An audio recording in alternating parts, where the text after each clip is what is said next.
How's it going, guys? David Hedge here, House Hedge Gaming, and welcome to the Q&A video of House Hedge Gaming. Got a few questions in, and I want to answer them right here. Some are gaming, some are wrestling. So the first ones I'm going to do are wrestling ones. I'll have those here, and then I'll put the timestamp below for the gaming ones. So if you want to hear the wrestling stories first, and then the gaming, there you go. If you just want to see one or the other, I'll have them ready for you. So my wrestling name is David House, and my persona in the ring is that I am a former bouncer from Las Vegas.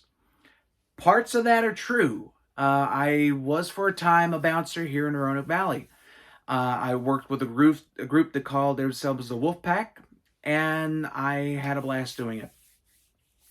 So when I started getting to wrestling at Boogie's Wrestling Camp, a few guys that went to camp actually played the WWE Raw Deal game at our store. And they kept going like, Dave, you need to come up to wrestling camp. You need to come up to Boogie's. And for me being a big person, I always thought it was out of reach. I always thought that it was something that I would never do because I was a big person and I did not really fit in. But finally, after an event that took place where stuff was said, it's just switched on me, and I'm like, you know what? If I'm going to do it, I'm going to do it. I'm going to prove everybody wrong. That a big guy like me can definitely make it. And so I went into Boogie's Wrestling Camp, and I started to get the feel of it, and I was able to do some of the moves and to take the bumps and everything. And before you know it, they started going like, well, maybe we can get you into a show at some point. You need to start working on a character. So I started to sit down and work on it, and I would think about it, brainstorming at work, and with a friend of mine, Adam Bowles, who works at Out Central Games up in Pennsylvania. I'll include a link to their store below. They do amazing stuff up there. And we started to talk about some characters that I could do. And Adam came up with two that I will always that I'll always remember. One of them was a stunt man named Stock Canyon, and I would love to get that given to somebody at some point at wrestling camp. The other one, he wanted me to be called. I'm trying to think of the best way to say it. He wanted me to be the Kaiser, like a Kaiser role, because I was a big guy. And I would wear a monocle, and I would wear a banana Speedo, and don't you think about that. They'll burn your retinas. Don't do it. But I would come out to the ring, and my finishing move would be the Kaiser roll, which would be a small package from the top rope. Don't know how those physics would work. Never thought about it. Never going to try it because this big frame does not need to be on the top rope of a ring post. And my catchphrase would have been, your buns just got buttered. Needless to say, that gimmick did not go. And I've kept that away, and this is the first time saying it, so it was definitely a weird gimmick. But we started talking about it, and I was bouncing at the time, so we incorporated the bouncer thing. I've always wanted to go to Vegas, never been. I would love to go to Vegas at some point so I can make this whole thing true. And I was as big as a house. I still am a big guy. So just doing David House. And I would do High Stakes David House for a while as my nickname. And I did the whole catchphrase of the house always wins. And I took that on the road and had some fun with it. But that's where the character came from, it came from my friendly local game store and with a friend of mine that I worked with, and we just bounced the ideas off each other, and we had a whole bunch of fun doing it. So, but thanks for asking about that. Okay, so my favorite wrestling match had to be, I was a part of a team up in West Virginia Championship Wrestling known as the Bunkhouse Boys.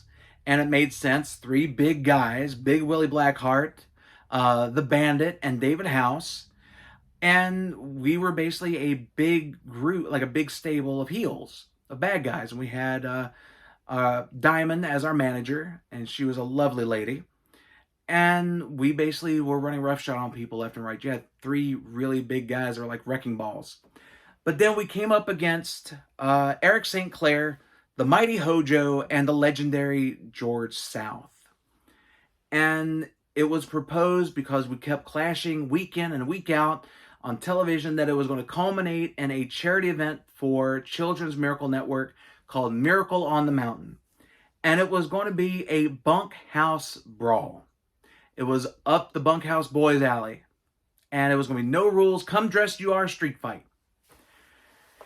And that day was truly something special. And it was something I'll never forget because I went up there, I had a black button-up shirt, my jeans on, I got my hands taped up, and we're getting ready to go, and we're thinking about what we can do during this match against our opponents and everything. And thinking about the weapons that we had available, and one of the fans actually brought a tabletop printer, a tabletop copier. And they're like, "Can you use this?" And we went, "Yeah, let's do it." So we went out there, and if I can find the video for it, I'll include it in the link in the description below because it was a lot of fun. They did a bit of a recap show from Miracle on the Mountain, and ours was the first match.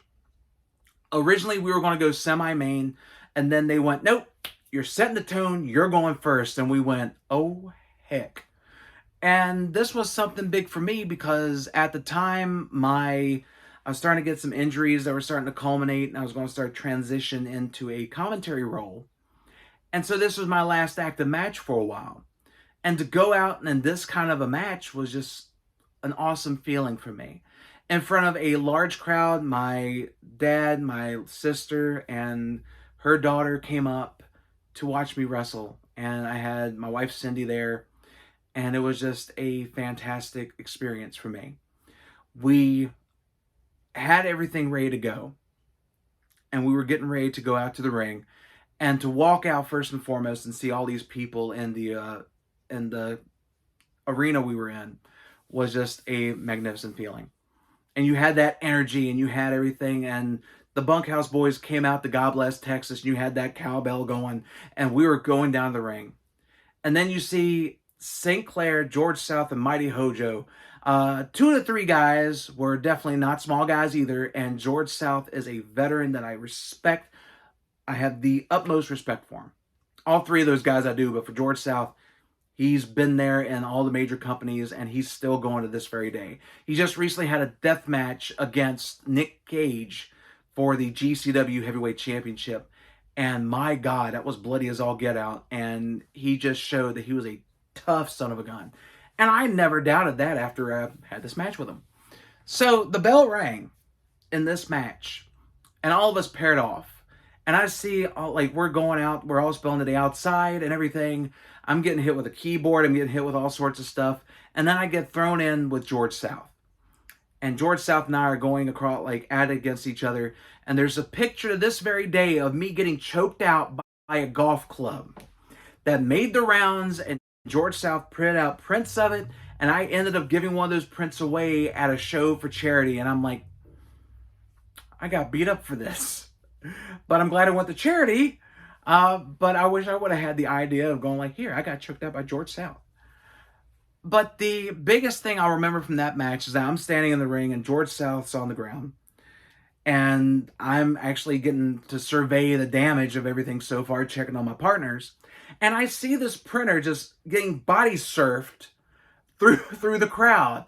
And I'm like, okay, cool. And we keep going. George South's fighting back. I beat him down because I needed to beat him down because I wanted to keep watching where this was going. And I'm in the middle of this, and all of a sudden I just hear a crash, and I hear glass shatter. And I look down, and I see Big Willie Blackheart, who had his head put into this thing through the copier part of it, and he's bleeding. And then I went, oh, this just got serious. And from that point, I got choked out by the golf club. I had powder thrown in my face, and I was hit with the flying forearm by George South for them to win. And yeah, we were on a losing effort, but you know what? That was the most memorable match that I can take with me for the rest of my days, knowing that I had that kind of match, and it was for charity, and it was a great time for the fans, and we were able to entertain them, and we set the tone for the night, and it was a great feeling, and I'll find the video and I'll post it in the description below. But it truly was something I will never ever forget. And I thank each and every one of those men for making it possible.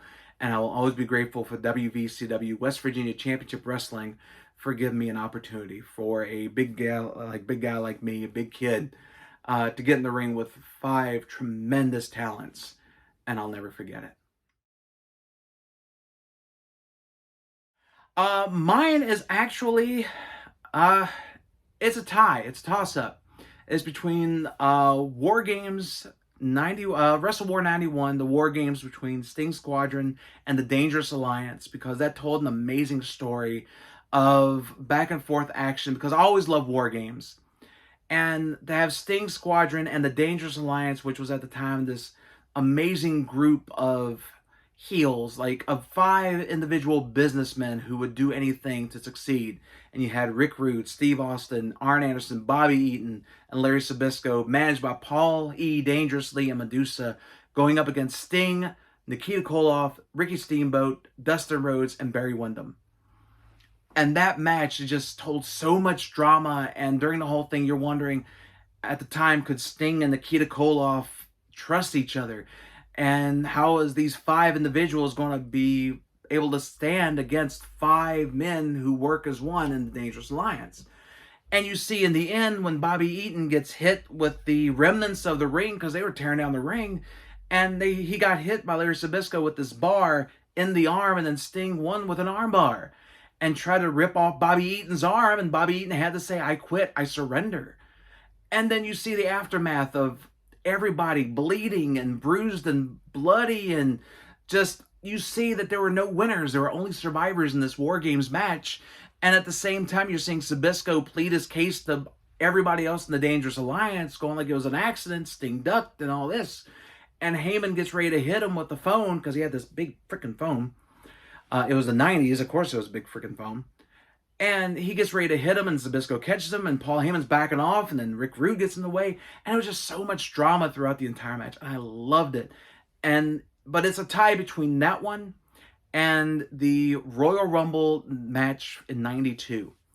And the reason why for that match, it told the story of Ric Flair, who started number 3, going all the way through the Rumble, and the match was for the WWF Championship.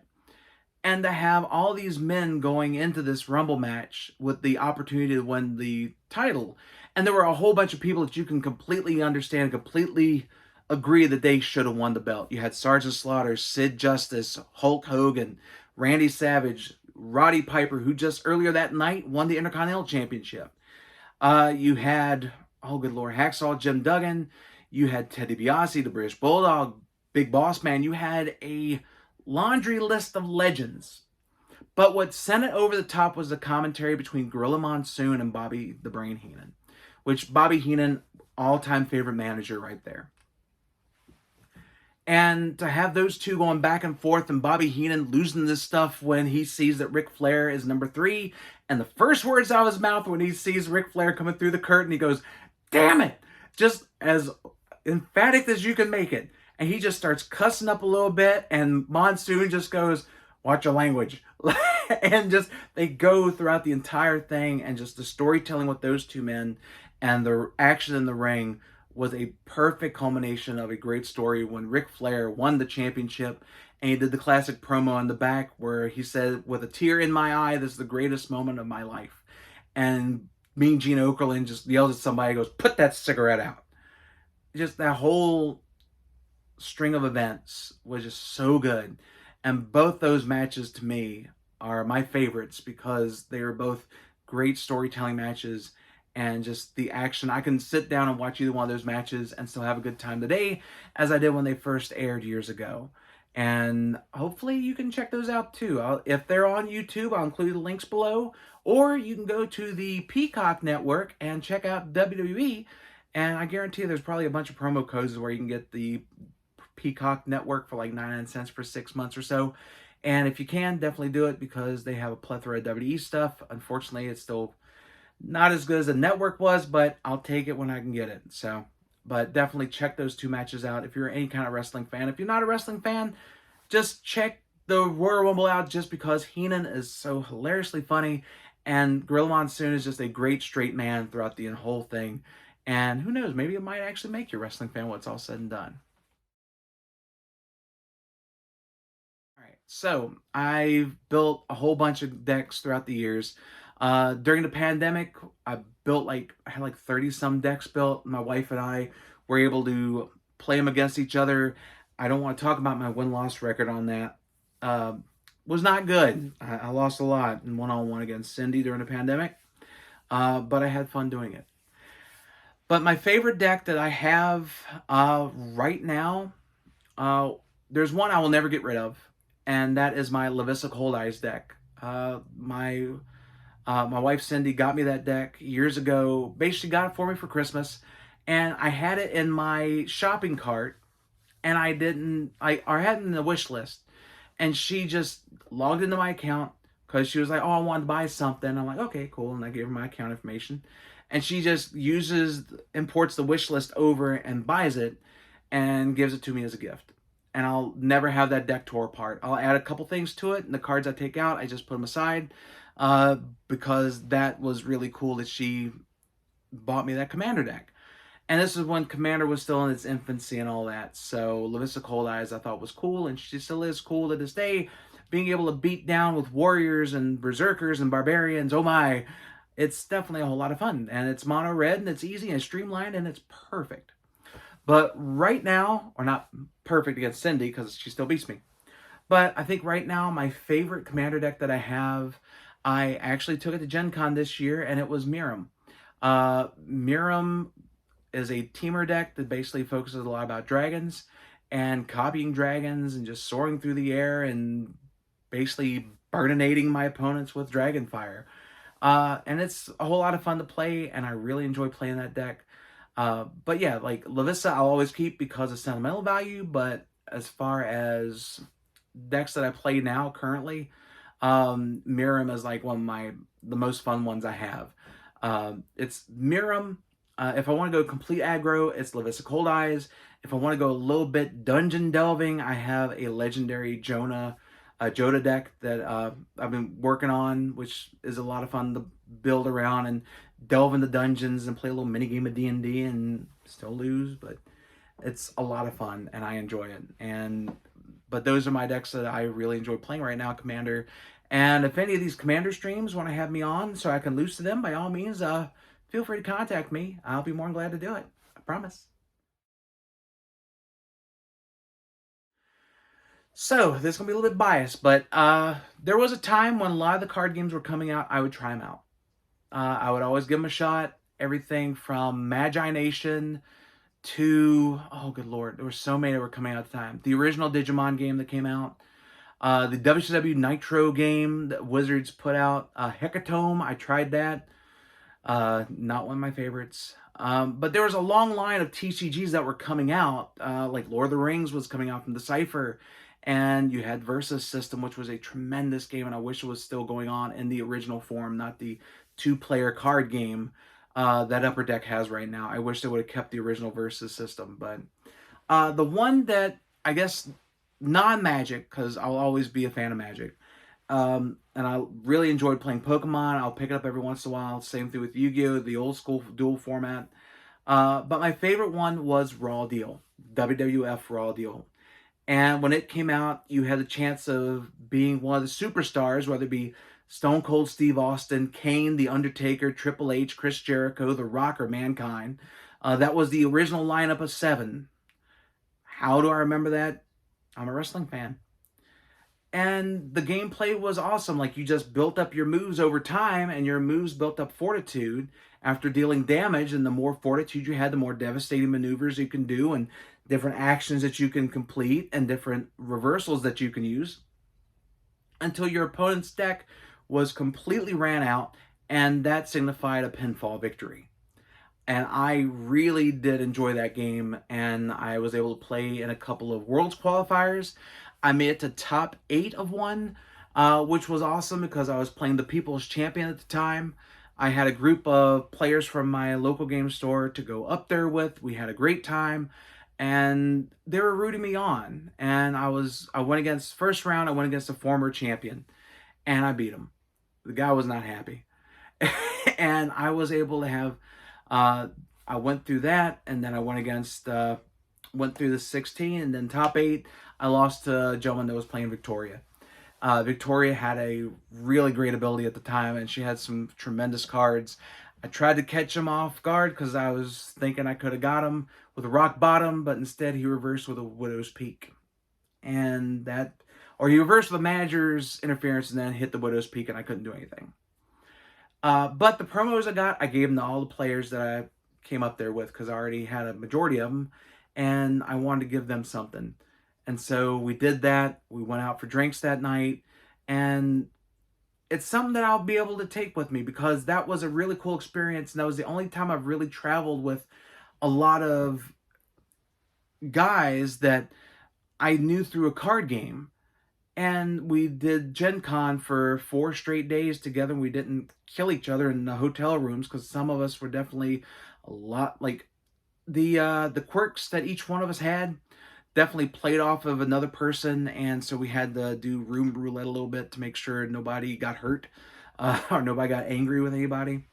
But it was a whole lot of fun to do, and I would love to do that again some point with just random players that I met through gaming, and we just go, hey, there's this event going on, let's do it. And I would love to do that again. Will it happen? Who knows? But you know what? If it does, it'll be here on the channel. I promise you, it'll be a whole lot of fun to watch. I'll have to rank Gen Con. Every time I went to Gen Con, it was an amazing time. Loved it. But there was one event that was a versus system pro circuit event that was in Atlanta, Georgia, and they had last chance qualifiers for this event. So myself, friend Sean, one of the judges for versus system, Chad Danielle, and Brian Muller, who was just recently one of the gentlemen who ran the World Series of Board Gaming in Vegas just a few short months ago. We went down there. Now, picture this, a big guy like me in a little white Camaro sitting in the front seat while 2 guys are in the back. One of the guys a judge for the game that we're going to go play, and the other gentleman was trying to stump him with every question he could possibly think of for versus system. And I'm sitting in the front with my knees up to my chest. And that's a long drive. We drove the night before and started playing the next day when we got down there, so we didn't get any sleep. So we get down there. Chad Danielle goes off and does his thing for judging. Brian Muller's getting ready to play in the main event because he's already qualified. He's in the main event for the next day. So Sean and I are trying to grind in. And I made it to the finals, but I missed a trigger off a plot twist that I had in play. And I could have saved the guy to win the game. I didn't do it. But mine was just from lack of sleep. Sean, on the other hand, fell asleep during his game. And he slept through his turn. His opponent went, "Your go," and Sean was like this. And then he looks up, looks at the board state, looks at the opponent's board state, and goes, "Go." Doesn't play a card, doesn't play any characters, doesn't play a plot twist, doesn't play a resource. He just went, "Go," and then he realized, he was like, "Oh, fudge." Only he didn't say fudge. And I just remember that a whole lot because it was cool to just... We went through that, so we didn't get to qualify for the pro circuit, which was fine. We still played in some of the side events. I got to win a giant oversized card of Onslaught, which will probably go right here when I get out of storage. But I was able to win one of the oversized cards and won some of the other side events. Sean did well in his side events. Brian Muller went to day 2 for his because he always had a weird way of thinking for card games that worked out perfect for him. Decks that you would think that they're draft decks from sealed events or from drafts or whatever, because he only played 1 ofs and 2 ofs because he wanted to increase the chance to diversify his options throughout the game.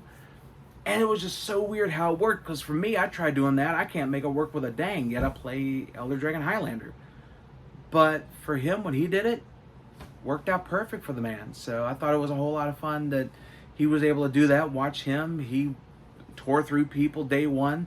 Unfortunately, day 2, he didn't really keep his energy up with food or anything, so he faltered on day 2. But we all had a blast with that. And I think that's one of my favorite non-Gen Con events I've been to for gaming was that one there. but I've traveled to other events for other different things. Like I went to Dragon Con, I went to Wizards World a couple times, I went to Origins, all those great events. But yeah, that Pro Circuit event was truly something that was awesome, and I love telling that story every time I get a chance to do it, and I'm glad I got to tell it here. All right, so there you have it. That is my Q&A video. 3 questions for wrestling, 3 questions for gaming. The sirens are going off and everything. Quick little lightning round, so to speak. My favorite board game right now, Dice Throne. Love Dice Throne. If I'm not playing Dice Throne, go to the classic Ticket to Ride or 5 Tribes. Those are my 3 big ones. Cindy and I will break out for the majority of time. When our friends are over, we love playing Betrayal. We love playing Horrified. I want to get those in there because a lot of the questions I got were based like card games and everything. But I'll go into more stories later because I have a lot of Gen Con stories. I would love to tell you guys about those later. And I might do that when we get ready to get to Gen Con, if I'm able to go this year as part of True Dungeon or somebody else. You never know. But thank you guys so much for checking out this video. If you like it, please like, share, comment, and subscribe to let everybody know that House Hedge Gaming is here for all of your gaming and a little bit of wrestling needs. So until next time, guys, stay safe, take care, and have a happy new year.